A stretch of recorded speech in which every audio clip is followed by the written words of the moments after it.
Bajice pidiunta Nagamo nagmangiapi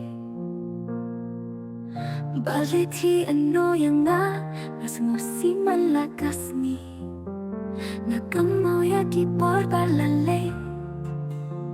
Kipor badon ng kapaki Kitem hasyadong jonga Kakman kaman sim jonga Kupay chipit on ka Wano sering kata nga Yapi nagkamoman kasni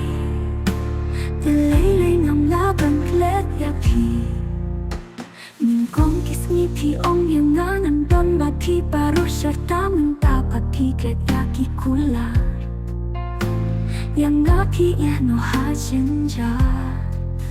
Siya'y nangwat yapi bait Yapi nagamaw sahbit Di kun yapi kiwat man kasni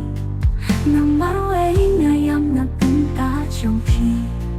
Wano se bait sa sisintak Matiang alada ngalah pala Pati nga kwa pandon ringkap Hapakin mo yapi nga joma To se bayat dengan no yang nga Lalo pinpoy rin kapat nga Di kunya pikiwan nanti Wano se papa rin kapat ni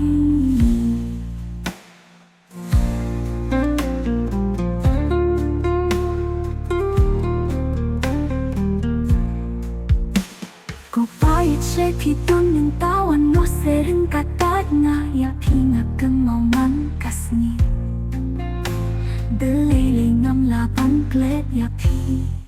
Mingkong kisni pi ong yung nga Nandang bati paro siya Tamang kapat kiklet yaki kula Yang no ha jinja Siya'y nangwat yapi bait Yapi nga kamaw sahbit Kikun yapi kiwat man kasni